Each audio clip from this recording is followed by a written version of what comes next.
تصوف میں ایک چیز کا ذکر بہت کثرت سے ہوتا ہے، وہ ہے کرامت. اور ہم لوگ کسی کی انسان کی ولایت کے درجات کا تعین کرامت ہی سے کرتے ہیں کہ فلاں شخص بہت پہنچا ہوا ہے، اس کی ہم نے یہ کرامت دیکھی، یہ کرامت دیکھی، یہ کرامت دیکھی.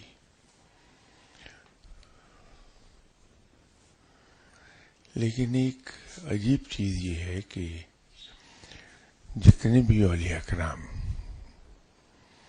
گزرے ہیں اور جن کو ہم اپنے حساب سے مستند جانتے ہیں، ان کے نزدیک کرامات کوئی معنی نہیں رکھتے.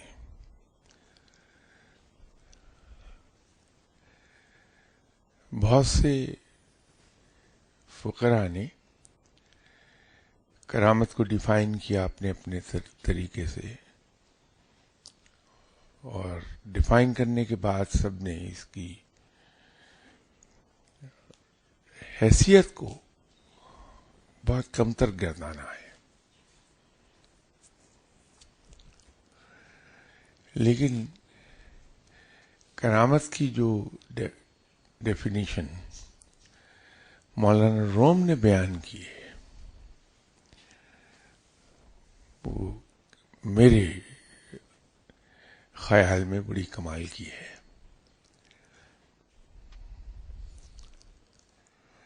مولانا روم سے کسی نے پوچھا کہ صاحب یہ کرامت کیا ہوتی ہے؟ تو مولانا روم نے جواب دیا کہ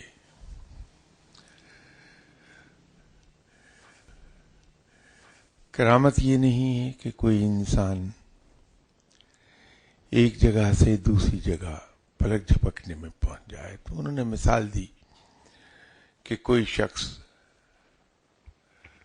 فی الفور یہاں سے خانہ کعبہ جا پہنچے تو ہم اس کو کرامت نہیں سمجھیں گے، کیونکہ یہ کرامت تو ہوا میں بھی ہے کہ ہوا بڑی جلدی ایک جگہ سے دوسری جگہ پہنچتی ہے. انہوں نے کرامت اس کو کہا ہے کہ کوئی شخص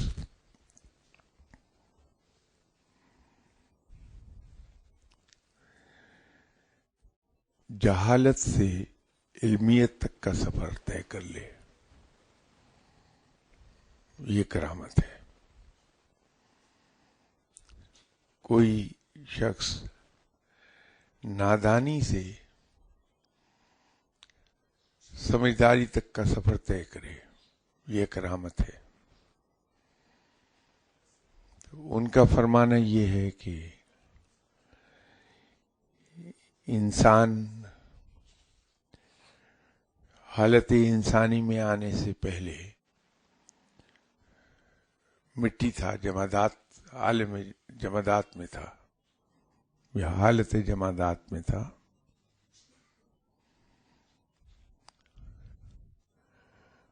وہاں سے اس کا سفر شروع ہوا ہے اور مختلف کیفیات سے ہوتا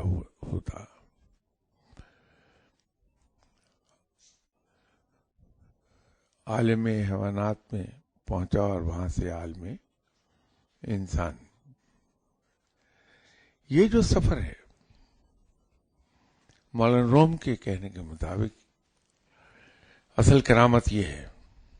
ہم لوگ کہیں کسی فقیر کے پاس جا کے بیٹھتے ہیں، ان سے بات چیت کرتے ہیں، بڑے پسند آ جاتے ہیں ہمیں کہ واقعی یہ صاحب علم ہے.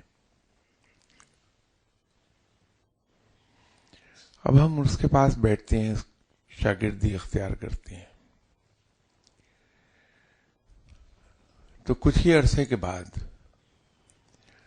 یا تو انسان کے اپنے دل میں خیال آتا ہے یا لوگ اس کو توجہ دلاتے ہیں کہ اتنے عرصے سے یہاں تم جا کے بیٹھ رہے ہو تو تمہیں کیا ملا آج تک. یا خود انسان سوچتا ہے کہ میں اتنے عرصے سے یہاں بیٹھ رہا ہوں تو میں نے حاصل کیا کیا.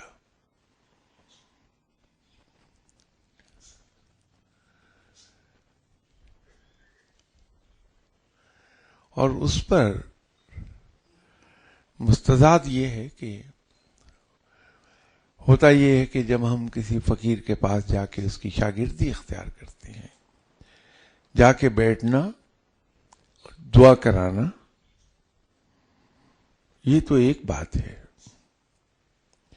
لیکن باضابطہ طور پر شاگردی اختیار کر لینا کہ اس سے علم لے انسان، یہ دوسری چیز ہے. دونوں کی ڈائمینشنز بالکل علیحدہ ہیں. ہم کسی فقیر کے پاس جائیں اور جا کے اس سے دعا کرا لیں، بھلے ہم ریگولر جا رہے ہوں، اپنی دنیاوی مشکلات اس کے سامنے رکھیں، اس سے مشورہ لے لیں، اس سے دعا کرا لیں کہ ہمارا یہ دنیاوی مسئلہ حل ہو جائے، وہ ایک ڈائمینشن علیحدہ ہے، ڈائمینشن ہی علیحدہ ہے بالکل. لیکن ایک شخص جائے اور جا کے کسی فقیر کی شاگردی اختیار کر لے کہ مجھے علم چاہیے، یہ ایک علیحدہ ڈائمینشن بن جائے گی. اور کہیں انسان یہ گناہ کر بیٹھے کہ فقیر سے یہ کہہ دے کہ صاحب میں آپ جیسا بننا چاہتا ہوں، وہ بالکل ایک نئی ڈائمینشن میں چلا گیا ہے انسان.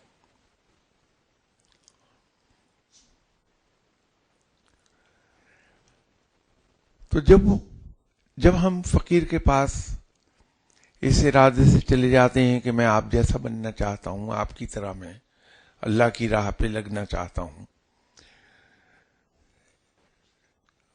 مجھے آپ کی طرح اللہ کا قرب چاہیے، تو پھر اس فقیر کی توجہ آپ کے قلب پر ہو جاتی ہے،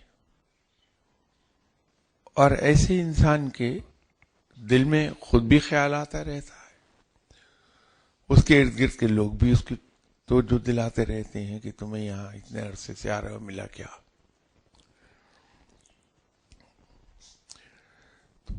جیسے میں نے عرض کیا کہ نہ صرف یہ کہ لگتا ہے مجھے کچھ ملا نہیں، بلکہ اس کے برعکس ایک اور سلسلہ شروع ہو جاتا ہے کہ انسان کے مالی حالات خراب ہوتے ہیں، اس کے سوشل سرکل میں کافی اس پہ زد پڑتی ہے اور اس کا سوشل سرکل محدود ہونے لگتا ہے. تو گین کرنا تو بڑی دور کی بات ہے، انسان کو اپنے نقصان یاد آنے لگتے ہیں کہ جب میں یہاں آیا تھا تو میں تو روپے پیسے میں کھیلتا تھا، دوست احباب چاروں طرف تھے، میل ملاقات تھی، تعلقات تھے، عزیز رشتہ داروں میں بڑا پاپولر تھا، تو یہ تو سب میرے ہاتھ سے گیا، تو میں نے لیا کیا یہاں آ کے؟ گمایا ہے.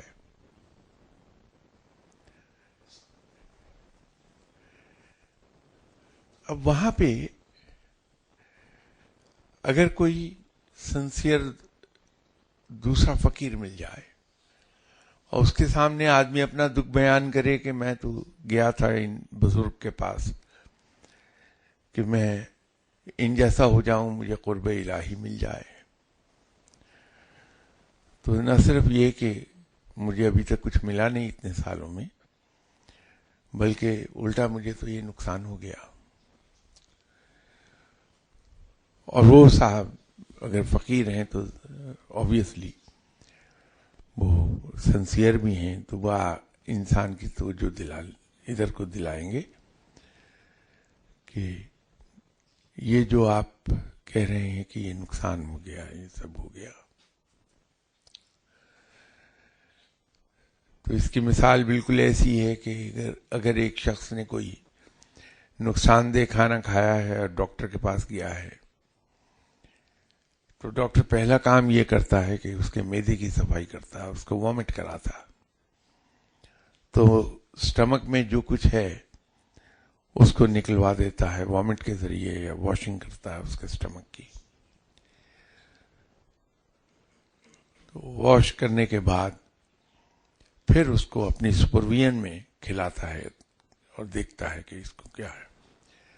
تو یہ جو نقصان ہوا ہے یہ در حقیقت تمہارے دل کی صفائی کی گئی ہے، تمہارا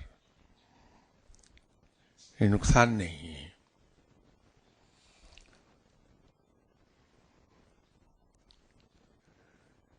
مولانا روم نے اس سلسلے میں ایک مثال دی کہ یہ جو اس طرح کا نقصان ہوتا ہے کسی فقیر کے پاس جا کے شاگردی میں بیٹھنے پر، تو اس کی انہوں نے مثال دی کہ کسی درویش کے پاس ان کے جو شاگرد تھے انہوں نے ادھر ادھر سے پیسوں کا بندوبست کیا اور کھانا لے آئے، خود بھی کھایا، درویش کو بھی کھلایا. تو نیکسٹ ڈے اٹھ کے درویش نے اپنے اس شاگرد سے کہا کہ یہ تم نے کیا کھانا مجھے کھلا دیا تھا، کہ آج میں ناپاک ہو گیا. تو اس نے کہا کہ وہ میں نے تو فلاں جگہ سے کھانا لیا تھا.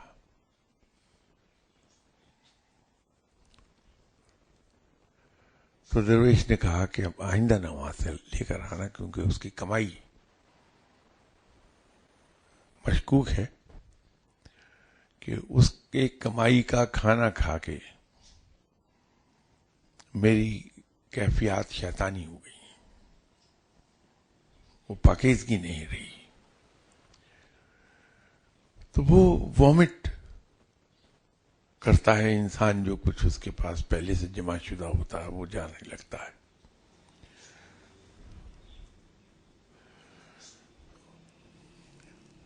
تو اس کی توجیہ تو یہ دیتے ہیں فقیر. اور جہاں تک علم کی بات ہے تو فقیر یہ پوچھتا ہے، اس کو کہتا ہے کہ جب تم اپنے مرشد کے پاس جا کے بیٹھنے لگے تھے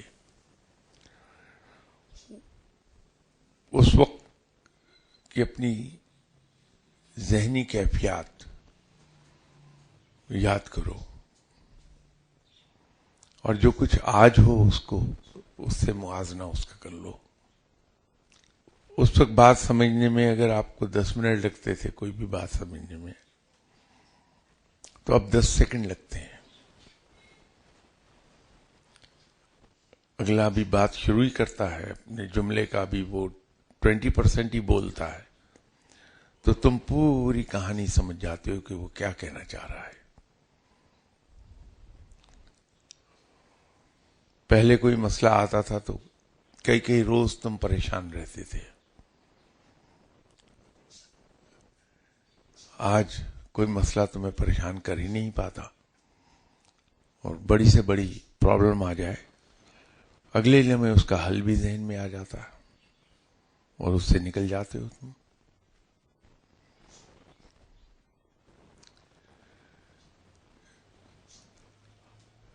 پہلے ذرا سی بات تمہیں پریشان کر جاتی تھی، نقصان ذرا سا بھی تمہیں دکھ دیتا تھا کئی روز تک کہ میرا یہ نقصان ہو گیا.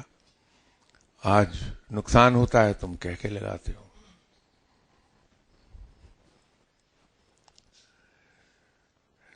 پہلے یہ فکر ہوتی تھی کہ یہ ضرورت آن پڑی ہے کیسے پوری ہوگی، اور تم لوگوں کے پاس ہاتھ پھیلاتے تھے جا کے کہ میری یہ ضرورت آن پڑی، قرض دے دو.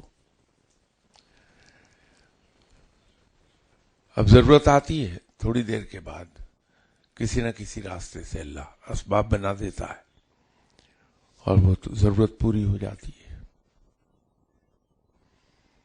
تو یہ جو چینج ہے یہ بلا وجہ تو نہیں ہے. یہ بدلے ہو تم، یہ بلا وجہ نہیں ہے. یہ علم مل رہا ہے تمہیں تمہارے مرشد سے، جو تمہیں اس طرح کی تبدیلیاں تمہارے اندر لا رہا ہے. مولانا روم اسی کو کہتے ہیں کہ تم جہالت سے علمیت کا سفر طے کر رہے ہو، نادانی سے عقل کا سفر طے کیا، یہی کرامت ہے.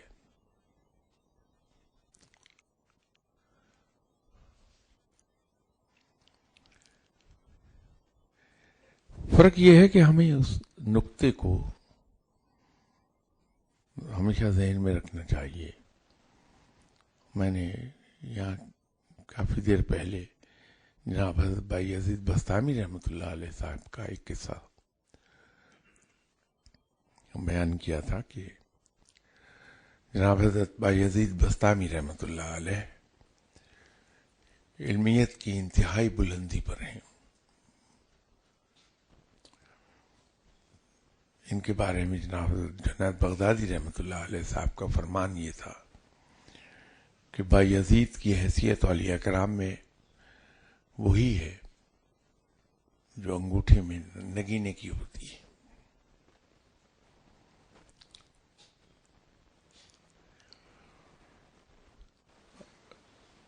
آپ کے علم کا عالم یہ تھا کہ آپ کی شاگردی میں کوئی عام انسان بیٹھا ہی نہیں کبھی، اس لیے کہ ان کی باتیں عام آدمی کی سمجھ میں آتی ہی نہیں تھی. تو آپ کے جتنے بھی شاگرد تھے وہ سبھی بہت بلند پایا علماء تھے. تو ایک بار سفر کر رہے تھے جناب حضرت بھائی عزیز بستامی رحمۃ اللہ علیہ، تو اپنے شاگردوں سے فرمایا کہ آج میرا دل چاہ رہا ہے کہ میں ہرن کے گوشت کے کباب کھاؤں. تو شاگرد بیچارے اپنی جگہ ایمبیرس ہوئے کہ اب سفر میں ہرن کا گوشت کہاں سے لایا جائے اور کباب کھلایا جائے اپنے استاد کو. خاموش رہے کہ ایک کام ان کے لیے ممکن نہیں تھا. تو جب شام ہوئی تو پڑاؤ ڈالا انہوں نے رات گزارنے کے لیے. تو بیٹھے تھے وہاں، تو شاگردوں نے دیکھا کہ داہنی طرف سے ایک ہرن آیا اور آ کے ان شاگردوں کے پاس آرام سے بیٹھ گیا.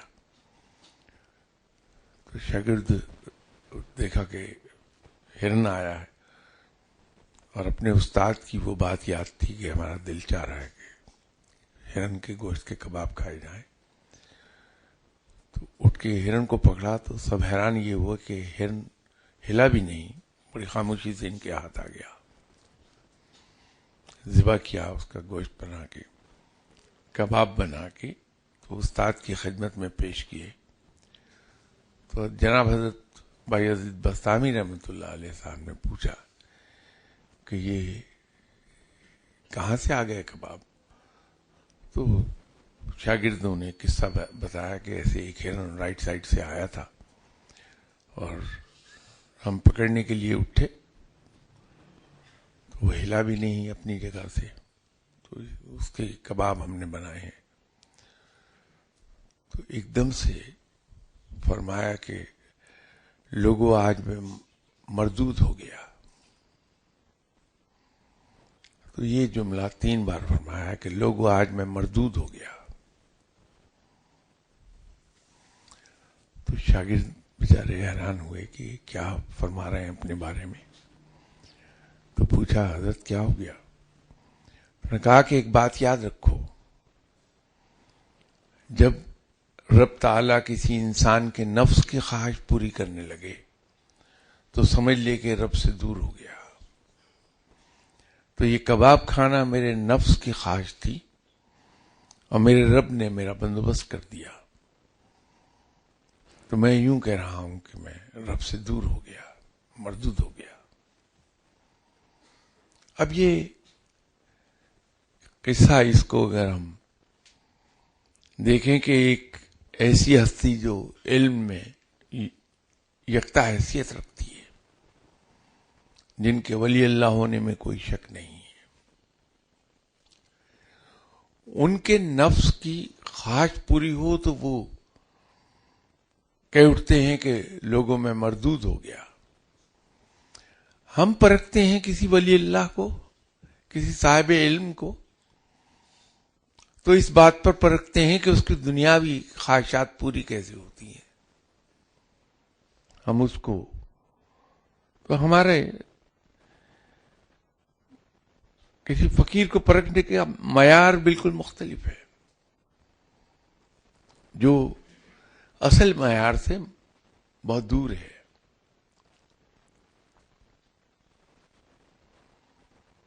جب ہم کسی فقیر کے پاس جا کے بیٹھتے ہیں تو ہمیں اسی کی جستجو رہتی ہے کہ اس کی کوئی کرامت دیکھیں ہم, یہ ہمیں غیب کی خبر دیتا ہے یا نہیں دیتا ہے, اس کی دعا پوری ہوتی ہے یا نہیں پوری ہوتی.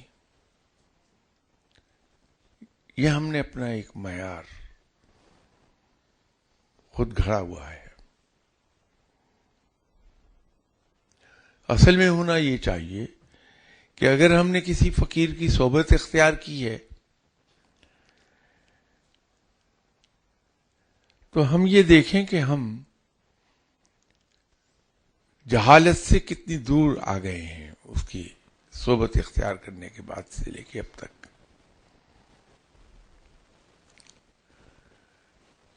کتنے نکتے ہیں جو ہمارے ذہن میں کلیئر ہو گئے ہیں.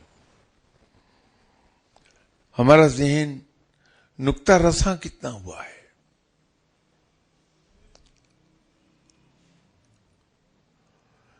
ہمارے دل سے دنیا کی محبت پوری طرح نکلی ہے یا نہیں نکلی ہے.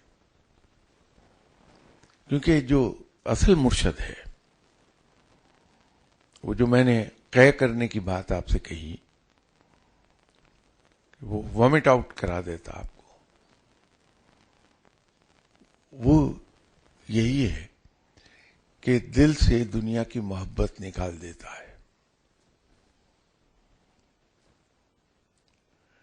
یہ مرشد کا کام ہے کہ پہلا کام یہ کرے گا کہ اگر وہ آپ کو علم دینا چاہ رہا ہے تو آپ سے دنیاوی مال و زر کی محبت نکال دے گا.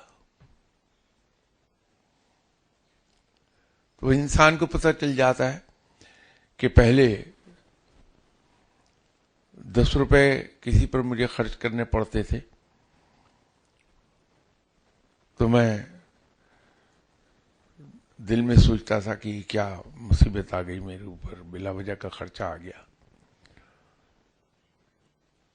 اب دشمن کو دیکھتا ہوں کہ اس کو ضرورت ہے تو بڑی خوشی سے جو جیب میں ہے نکال کے اس کی جیب میں خاموشی سے ڈال دیتا ہوں. اور اگر مرشد آپ کے بہت ہی بلند پایا ہیں تو پھر دشمن کی جیب میں بھی اس انداز میں ڈالا جاتا ہے کہ دشمن یہ سمجھے کہ اس نے بہت بڑا احسان کر دیا آپ پہ, آپ کا وہ نذرانہ قبول کر کے. پھر وہ لیول بہت اوپر کا لے جاتا ہے انسان, کیونکہ علم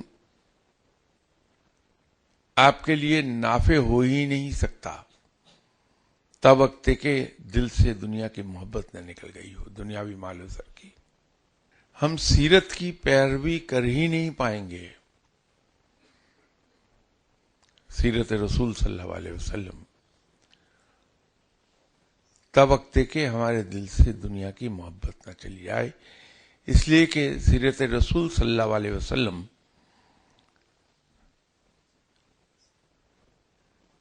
قربانی اور ایثار ہی پر مبنی ہے.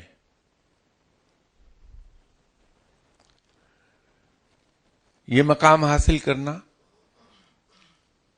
کہ سامنے والے انسان کے غلطی کرنے سے پہلے ہی اسے معاف کر دے. آپ صلی اللہ علیہ وسلم کی سیرت کا ایک بڑا پلر ہے یہ بات کہ آپ صلی اللہ علیہ وسلم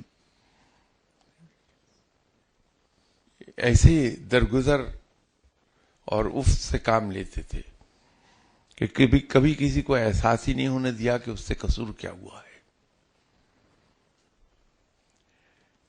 کسی غلطی پر، میں دین کی بات نہیں کر رہا، دین پر تو کریکشن فرما دیتے تھے فوراً آپ صلی اللہ علیہ وسلم، لیکن میں زندگی کی بات کر رہا ہوں. عام زندگی میں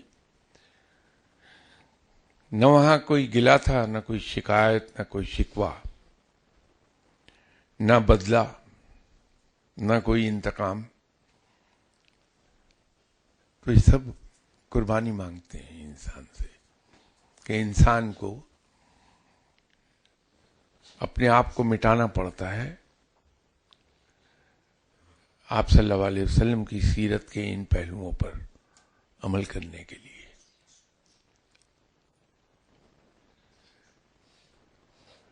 خود بھوکے رہ کے دوسروں کو کھانا کھلانا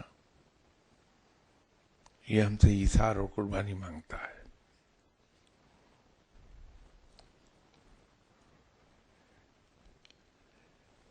دشمن معافی مانگ لے تو اس کو اس طرح معاف کر دینا گویا کہ کبھی اس سے کچھ ہوا ہی نہیں قصور.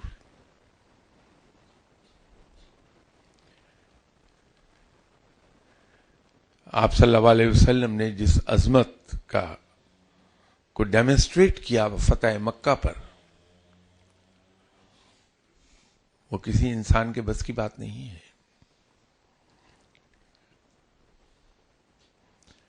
تو یہ چیز پیدا ہی اس وقت ہوگی جب انسان کو کے دل سے دنیا کی محبت نکل جائے، انسان کو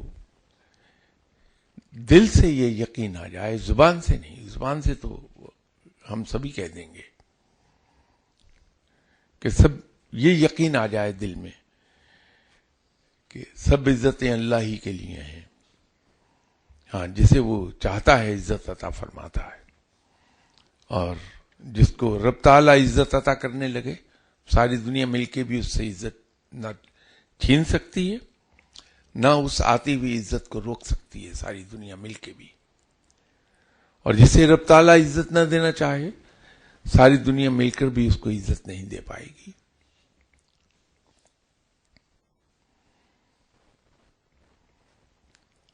دل سے اگر یہ یقین آ گیا کہ میرا رازق رب ہے،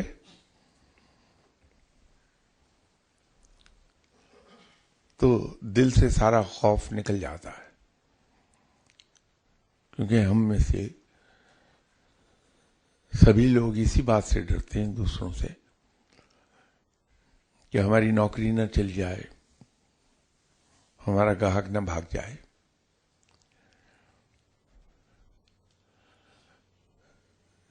کوئی ہمیں بدنام نہ کر دے. اور تیسری چیز جس سے ہم خوفزدہ ہوتے ہیں کہ ہمیں کوئی جان سے مار دے گا. تو اگر دل سے یہ یقین آ گیا کہ زندگی اور موت تو صرف رب کے ہاتھ میں ہے، دل سے یقین آنا ضروری ہے، تو وہ خوف بھی نکل جاتا ہے کہ کوئی شخص مجھ سے میری زندگی چھین نہیں سکتا. اس لیے کہ بقول جناب حضرت علی کرم اللہ وجہہ کے کہ موت خود زندگی کی حفاظت کرتی ہے.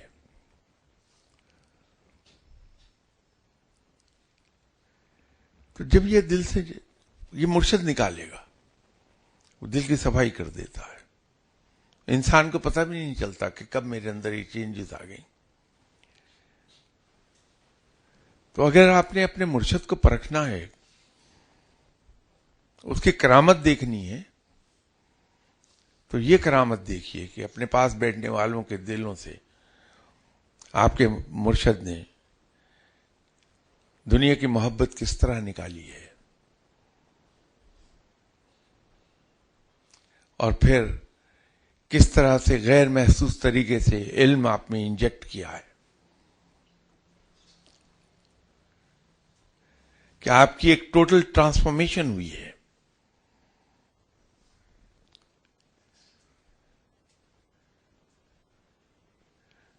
وہ ٹرانسفارمیشن اصل میں جو کی گئی ہے وہی کرامت ہے آپ کے مرشد کی. اصل کرامت وہی ہے. باقی جو کرامات ہم ڈھونڈتے ہیں وہ تو آپ کو غیر مسلموں میں بھی مل جائیں گی, کافر میں بھی مل جائیں گی. یہ سادھو کافر ہی تو ہیں. ہندو کا جو سادھو جو ہوتا ہے تو مشرک ہے, وہ اس میں بھی مل جائے گی. بدھ مت کے پیروکار ہیں, ان کو دیکھیے 40 دن تک قبر میں بند رہتے ہیں, اس کے بعد پھر جی اٹھتے ہیں. یہ کرامت ہے. تو اگر وہ کرامات ہم ڈھونڈ رہے ہیں تو وہ تو پھر ہمیں کہیں سے بھی مل جائیں گی. اصل کرامت یہ ہے. یہ کسی صاحب نے سوال پوچھا ہے کہ سکھوں کے پیشوا بابا گرو نانک روایت کے مطابق بابا گرو نانک حضرت بابا فرید گنج شکر رحمۃ اللہ علیہ صاحب کے خلفاء میں سے ہیں. کیا اسی لیے سکھوں اور مسلمانوں میں سملیرٹی ہے؟ اب معلوم نہیں سملیرٹی کس چیز میں ہے سکھوں میں اور مسلمانوں میں. اگر تو اس بات کو سملیرٹی آپ کہہ رہے ہیں کہ سکھ کرنے کے بعد سوچتا ہے اور مسلمان کرتا ہوا سوچتا ہے, کرنے سے پہلے نہیں سوچتا, پھر تو یقیناً سملیرٹی ہے.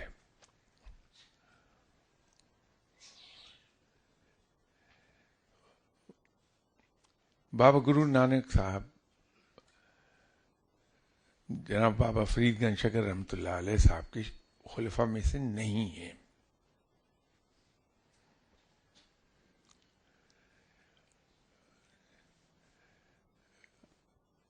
یہاں ایک زمانے میں قادیانیوں کے جو روحانی پیشوا ہیں, جنہوں نے نبوت کا جھوٹا دعویٰ کیا تھا, ان کے بارے میں ذکر کرتے ہوئے میں نے عرض کیا تھا کہ علم ان کے پاس تھا لیکن پھر بھٹک گئے اس لیے کہ ان کو گائیڈ کرنے والا کوئی نہیں تھا. تو کچھ اس طرح سے بھٹکے کہ مرتد ہو گئے.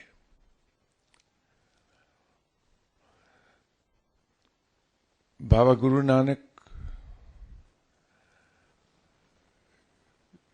آپ صلی اللہ علیہ وسلم کے عاشقوں میں سے تھے.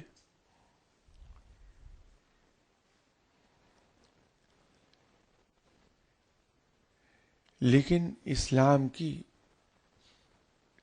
تعلیمات سے بے بہرا رہے.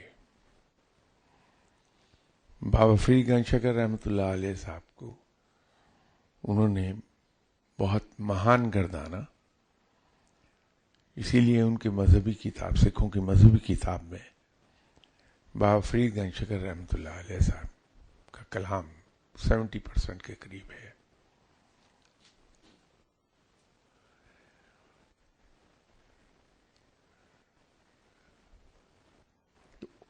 یہ بات طے ہے کہ بابا فرید گنج شکر رحمۃ اللہ علیہ صاحب کے خلفاء میں سے نہیں تھے, کیونکہ خلافت بابا صاحب جیسا عظیم درویش ایسے کسی آدمی کو نہیں دے سکتا جس کے خیالات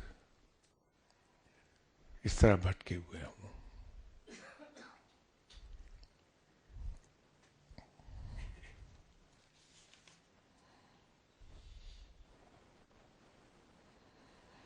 یہ دوسرا سوال نیند صاحب نے کیا ہے کہ والد صاحب اگر دنیا سے رخصت ہو چکے ہوں اور زندگی میں ان کے ساتھ حسن سلوک نہ کیا گیا ہو, ان کی وفات کے بعد کس طرح ازالہ ممکن ہے؟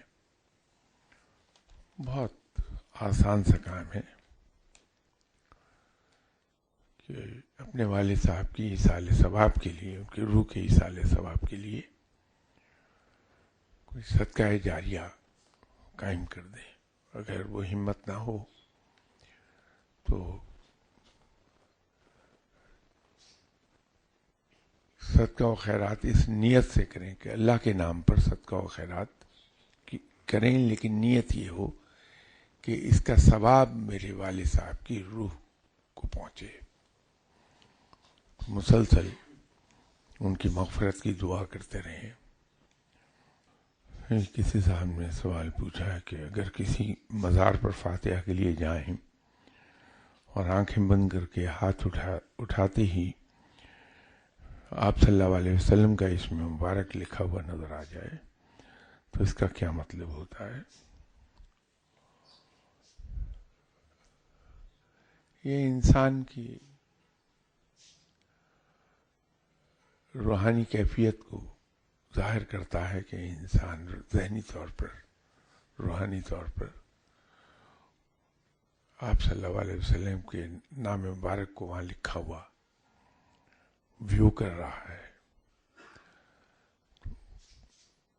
اس صلاحیت کو عبادت اور نیکی کے ذریعے سے ڈیولپ کرنا چاہیے. فردر ڈیولپ ہو جاتی ہے. یہی پھر ایک وقت آتا ہے کہ کشف القبور میں تبدیل ہو جاتی ہے صلاحیت. تو اس پہ کام کرنا چاہیے، اور کام ایک ہی ہے کہ عبادت اور نیکی اختیار کر لی جائے.